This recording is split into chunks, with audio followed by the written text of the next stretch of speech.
आज की इस भागती दौड़ती जिंदगी में आपको मार्केट में लॉजिकल माइंडेड लोग ज्यादा देखने को मिलेंगे, जो कि खुद को लॉजिकल क्लेम करते हैं, जिनको लगता है कि वो बहुत ज्यादा तार्किक है, वो लोग बहुत ज्यादा रैशनली और तर्क के बेसिस पर डिसीजन लेते हैं।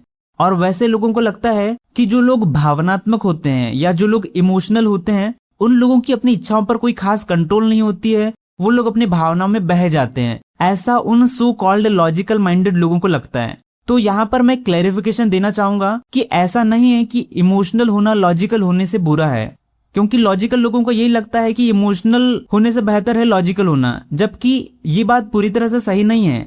मैं ये नहीं कह रहा हूँ कि इमोशनल होना लॉजिकल होने से ज्यादा अच्छा है, मैं ये नहीं कह रहा हूँ। मैं बस ये कह रहा हूँ कि ये जो कंपैरिजन है लॉजिक वर्सेस इमोशन का, ये कंपैरिजन ही गलत है। लॉजिक दरअसल इसलिए होता है ताकि हम उसके बेसिस पर मैथमेटिकल, एनालिटिकल और फैक्चुअल एनालिसिस करके कोई डिसीजन ले सकें। तो यहाँ पर लॉजिक का बहुत बड़ा यूज होता है। और जब हम इमोशन की बात करते हैं तो हमें लगता है कि इमोशन जो है इसका कोई बहुत बड़ा एप्लीकेशन नहीं है। इमोशन का तो काम सिर्फ इंसानों को बहकाना, उसे उलझा करके रखना और अपनी इच्छाओं की गुलामी करने की ओर प्रेरित करता है, ऐसा हमें लगता है। पर यह एक अधूरा सच है।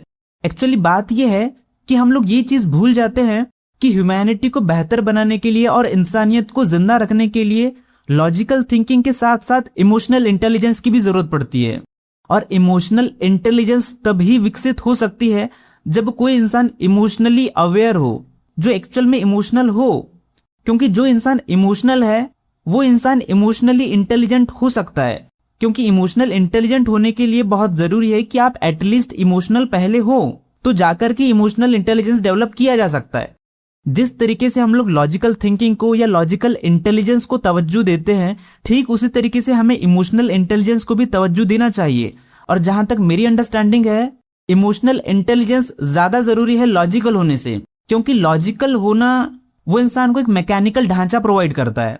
लेकिन जो ह्यूमन है वो एक बहुत ही कॉम्प्लेक्स बीइंग है, जिसके पास इमोशंस भी होते हैं, सेंसेस भी होते हैं, साइकोलॉजी भी होती है, उसके बायसेस होते हैं, उसके फियर्स होते हैं, उसके इंटरेस्ट होते हैं, उसके चॉइसेस होते हैं। तो इन सब चीजों को ऑपरेट करने के लिए सिर्फ लॉजिक काम नहीं आता है। इन सब चीजों को ऑपरेट करने के लिए इमोशनल अंडरस्टैंडिंग और इमोशनल इंटेलिजेंस की बहुत ज्यादा जरूरत पड़ती है। ध्यान रहे, मैं ये बिल्कुल नहीं कह रहा हूँ कि इमोशनल होना बहुत अच्छा होता है, बिल्कुल नहीं। मैं ये बिल्कुल नहीं कह रहा हूँ कि इमोशनल होना बहुत अच्छा होता है। मैं बस ये कह रहा हूँ कि इमोशनल होना एक पहला पड़ाव है जिसके चलते आप इमोशनल इंटेलिजेंस डेवलप कर सकते हो। मैं ये कहना चाह रहा हूँ। अगर आप एक भावनात्मक व्यक्ति हो और मेरी बातों को सुनकर के अंदर ही अंदर खुश हो रहे हो, तो ये कोई खुश होने वाली बात नहीं है। क्योंकि आमतौर पर जो लोग भावनात्मक होते हैं वो ज्यादातर लॉजिकल फैलेसीज और बायसेस के शिकार होते हैं। तो भावनात्मक होना कोई बहुत प्राउड करने वाली चीज नहीं है, बस वो कोई नेगेटिव चीज नहीं है। मैं बस ये कहना चाह रहा हूँ, जिस तरह लॉजिकल होना एक ह्यूमन टेंडेंसी है, वैसे ही इमोशनल होना भी एक ह्यूमन टेंडेंसी है। मैं बस ये कहना चाह रहा हूँ। तो कुल मिलाकर के जो लोग इमोशनल होते हैं उनके पास एक प्लस पॉइंट ये होता है कि वो लोग अपनी इमोशनल अंडरस्टैंडिंग डेवलप कर सकते हैं, बशर्ते कि उन लोग को लॉजिकल थिंकिंग करनी भी आनी चाहिए। तो ये इस वीडियो का कुल मिलाकर के क्रक्स है। तो ये वीडियो इमोशनल इंटेलिजेंस के बारे में थी, इमोशंस के बारे में नहीं।